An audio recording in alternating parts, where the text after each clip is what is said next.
ನಮಸ್ಕಾರ ವೀಕ್ಷಕರೇ, ವಿಶ್ವ ದರ್ಶನ ಡಿಜಿಟಲ್ ಕಂಟೆಂಟ್ಗೆ ತಮಗೆಲ್ಲ ಸ್ವಾಗತ. ಸಿಂಧನೂರು ಕಾರುಣ್ಯ ಆಶ್ರಮಕ್ಕೆ ಭೇಟಿ ನೀಡಿದ ಸಂಸದ ರಾಜಶೇಖರ್ ಹಿಟ್ನಾಳ. ಕೊಪ್ಪಳ ಲೋಕಸಭಾ ಕ್ಷೇತ್ರದ ಸಂಸದರಾದ ಕೆ. ರಾಜಶೇಖರ್ ಹಿಟ್ನಾಳ ಅವರು ನಗರದ ಒಳಬಳ್ಳಾರಿ ರಸ್ತೆಯಲ್ಲಿರುವ ಕಾರುಣ್ಯ ನೆಲೆ ವೃದ್ಧಾಶ್ರಮ ಹಾಗೂ ಬುದ್ಧಿಮಾಂದ್ಯ ಆಶ್ರಮಕ್ಕೆ ಭೇಟಿ ನೀಡಿದ್ದಾರೆ. ಆಶ್ರಮದ ಪ್ರತಿಯೊಂದು ಕೋಣೆಗಳನ್ನು ವೀಕ್ಷಿಸಿದ ಸಂಸದರು ಅಲ್ಲಿನ ನಿವಾಸಿಗಳಿಗೆ ಹಣ್ಣು ಹಂಪಲ ವಿತರಿಸಿ ಧೈರ್ಯ ತುಂಬಿ ಆಶ್ರಮದ ಅಭಿವೃದ್ಧಿಗೆ ಸರ್ಕಾರದ ಮಟ್ಟದಲ್ಲಿ ಹಾಗೂ ವೈಯಕ್ತಿಕವಾಗಿಯೂ ಸದಾ ಬೆಂಬಲ ನೀಡುವುದಾಗಿ ಸಂಸದರು ಭರವಸೆ ನೀಡಿದ್ದಾರೆ ಎಂದು ಆಶ್ರಮ ಆಡಳಿತ ಮಂಡಳಿ ತಿಳಿಸಿದೆ. ಕರ್ನಾಟಕ ಪ್ರದೇಶ ಮಹಿಳಾ ಕಾಂಗ್ರೆಸ್ ಸಮಿತಿ ಪ್ರಧಾನ ಕಾರ್ಯದರ್ಶಿ ಡಾಕ್ಟರ್ ನಾಗವೇಣಿ ಎಸ್. ಪಾಟೀಲ್ ಅವರು ಈ ವೇಳೆ ಮಾತನಾಡಿ, ಆಶ್ರಮಕ್ಕೆ ಕೇಂದ್ರ ಸರ್ಕಾರದ ಸೌಲಭ್ಯಗಳು ಮತ್ತು ಸ್ವಂತ ಜಾಗ ಒದಗಿಸಿಕೊಡುವಂತೆ ಸಂಸದರಲ್ಲಿ ವಿನಂತಿಸಿದ್ದಾರೆ. ಈ ಸಂದರ್ಭದಲ್ಲಿ ಆಶ್ರಮದ ವತಿಯಿಂದ ಸಂಸದರನ್ನ ಸನ್ಮಾನಿಸಲಾಯಿತು. ಕಾರ್ಯಕ್ರಮದಲ್ಲಿ ಆಶ್ರಮದ ಸಂಸ್ಥಾಪಕ ವೇದಮೂರ್ತಿ ಅಮರಯ್ಯ ಸ್ವಾಮಿ ಹಿರೇಮಠ, ಡಾಕ್ಟರ್ ಚನ್ನಬಸವ ಸ್ವಾಮಿ, ಡಾಕ್ಟರ್ ಮಲ್ಲಿಕಾರ್ಜುನ ಸ್ವಾಮಿ ಹಾಗೂ ಅನೇಕ ಗಣ್ಯರು ಉಪಸ್ಥಿತರಿದ್ದರು. ಆಶ್ರಮ ಕಾರ್ಯಕ್ರಮದಲ್ಲಿ ಭಾಗವಹಿಸಿರ್ತಕ್ಕಂಥ ತಾತ್ನಾಗಿರ್ತಕ್ಕಂಥ ವೀರೇಶಪ್ಪ ತಾತ್ನವರೇ, ಸಹೋದರಿಯಾಗಿರ್ತಕ್ಕಂಥ ನಾಗವೇಣಿ ಅಕ್ಕವರೇ, ಹೊಸಗೇರಪ್ಪನವರೇ, ಹನುಮೇಶ್ ಅವರೇ, ಹನುಮಂತಪ್ಪನವರೇ, ಎಲ್ಲ ಗೌರವ ಇರ್ತ ಗಣ್ಯಮಾನ್ಯರೇ, ನಾನು ಭಾಳಷ್ಟು ಸರಿ ನಮ್ಗೆ ಸಿದ್ದಯ್ಯ ಸಾತ್ನವರು ಕರೆದಿದ್ರಿ ಇಲ್ಲಿ ಬರ್ಬೇಕಂತೇಳಿ.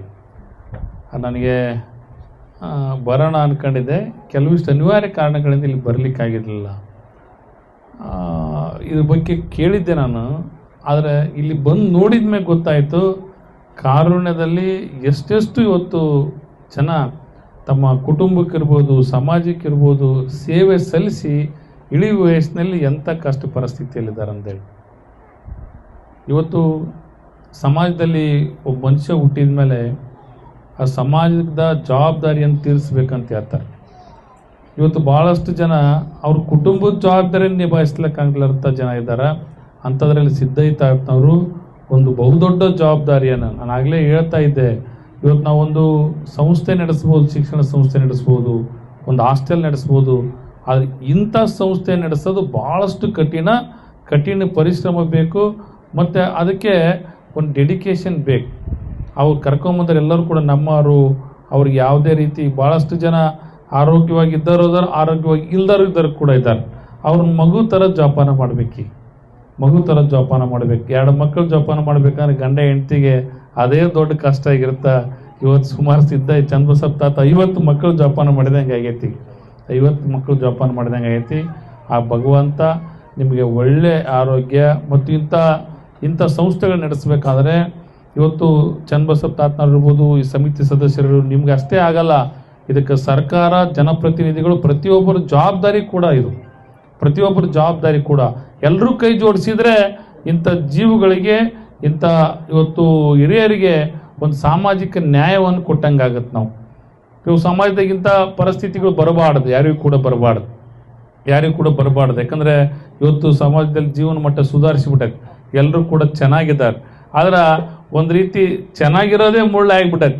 ಅವ್ರು ಚೆನ್ನಾಗಿರಬೇಕು ಮಕ್ಕಳು ಮೊಮ್ಮಕ್ಕಳು ಅಂತ ಜೀವನ ಪೂರ್ತಿ ಜೀವನ ಸಾಗಿಸಿರ್ತಾರೆ. ಆ ಇವ್ರ ಜೀವನ ಸೌದ ಮೇಲೆ ಇವರು ಹೊರೆ ಆಗಿಬಿಡ್ತಾರೆ. ಅಂಥ ಪರಿಸ್ಥಿತಿ ಆಗೈತಿ. ಆದರೆ ಇಂಥ ಪರಿಸ್ಥಿತಿಗಳು ಚನ್ನಬಸವ ತಾತ ತಿಳಿದಂಗೆ ಯಾರಿಗೂ ಕೂಡ ಬರಬಾರ್ದು. ಆದರೆ ಇರ್ತಕ್ಕಂಥವ್ರು ಕೂಡ ನೆಮ್ಮದಿಯಿಂದ ಅವ್ರು ಇಳಿ ವಯಸ್ಸಿನ ಜೀವನವನ್ನು ಕಳಿಬೇಕಾದ್ರೆ ಎಲ್ಲರೂ ಸಹಕಾರ ಕೂಡ ಇರಬೇಕು. ನಾನು ಕೂಡ ಚನ್ನಬಸವ ತಾತನವರು ಈಗ ನಾನು ವಿಚಾರ ಮಾಡಿದೆ, ಆದರೆ ಇದು ಲ್ಯಾಂಡ್ ಹೆಸರಿಲ್ಲ, ನಾನು ಗ್ರ್ಯಾಂಟ್ ಕೊಡೋಕ್ಕಾಗಲ್ಲ ಇಲ್ಲಿಗೆ, ಅದು ಪ್ರಾಬ್ಲಮ್ ಆಕತಿ. ನಾನು ಕೂಡ ತಹಸೀಲ್ದಾರ್ ಅವ್ರಿಗೆ ಮಾತಾಡ್ತೀನಿ, ಸರ್ಕಾರಿ ಜಾಗ ಕೊಟ್ಟು ಇದನ್ನು ಒಂದು ಒಳ್ಳೆ ರೀತಿಯಾಗಿ ಆಶ್ರಮವನ್ನು ಬೆಳೆಸೋಂಥ ಕೆಲಸವನ್ನು ಮಾಡಲಿಕ್ಕೆ ಏನು ಬೇಕು ಎಲ್ಲ ಸಹಕಾರವನ್ನು ಕೂಡ ನಾನು ಕೂಡ ಕೊಡ್ತೀನಿ. ಮತ್ತು ವೈಯಕ್ತಿಕವಾಗಿ ಕೂಡ ಏನಾದರೂ ಇದ್ರೆ ನನಗೆ ಹೇಳ್ರಿ, ವೈಯಕ್ತಿಕವಾಗಿ ಕೂಡ ನಾನು ಕೊಡ್ತೀನಿ ಅನ್ನೋ ಮಾತನ್ನು ಈ ಸಂದರ್ಭದಲ್ಲಿ ಹೇಳಿ, ನನಗೂ ಕೂಡ ಇವತ್ತು ಕರೆದು ಇಂಥ ಎಲ್ಲ ನನಗೆ ನೋಡಿದ್ರೆ ಭಾಳಷ್ಟು ಇವತ್ತು ಒಂಥರ ಬೇಜಾರಾಕತಿ. ಚನ್ನಬಸವ ತಾತನ ಸೇವೆ ನೋಡ್ರಿ ಖುಷಿನೂ ಆಕತಿ. ಇವ್ರನ್ನೆಲ್ಲ ನೋಡ್ರಿ ಭಾಳಷ್ಟು ನೋವು ಕೂಡ ಆಗುತ್ತೆ. ಇಳಿ ವಯಸ್ಸಿನಲ್ಲಿ ಇಂಥ ಪರಿಸ್ಥಿತಿಯಲ್ಲಿ ಇರಬಾರ್ದು ಅಂತೇಳಿ.